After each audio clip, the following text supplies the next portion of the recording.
What kind of lowering kit did you put on this baby? Street Edge.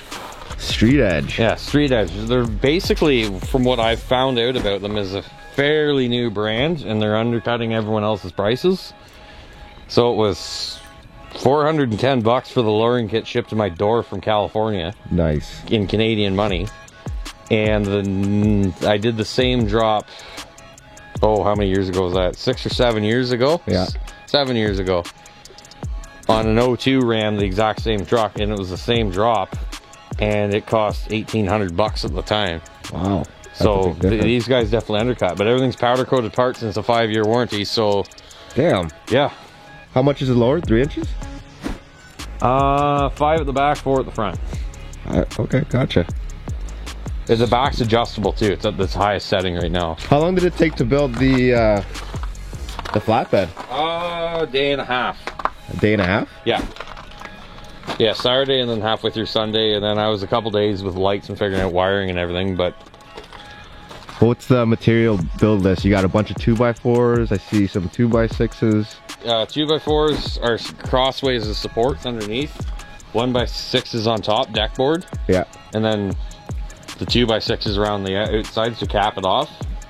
And with my mud flaps and my lights, eye bolts, everything is $495 of material. Nice. And how is it attached to the frame? Like it just literally like nut and bolt, or?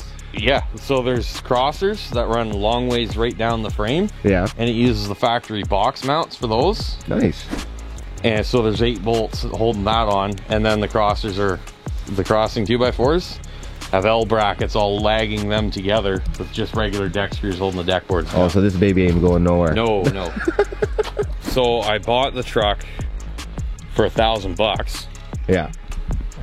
And it looked in pretty good shape, everything. The only thing that was wrong with the box on it was the crossers were rotted out, so it wouldn't certify. So I went, okay, well, between the silver truck, the matching box trailer for the silver truck, do I need 3 8-foot boxes? Not really. So I built the flat deck for it, and the idea at the time was I can fit 2 snowmobiles on it, which I don't really do anymore. So that's why I'm gonna cut it narrower. But yeah, so I was like, well, it's a lot cheaper to buy materials and build a wooden flat deck. Probably more useful too. Yeah. But at the time, when I was looking, a box, plus you gotta paint it, that was in good shape, was more than I paid for the truck. That's true. So what's the point, right?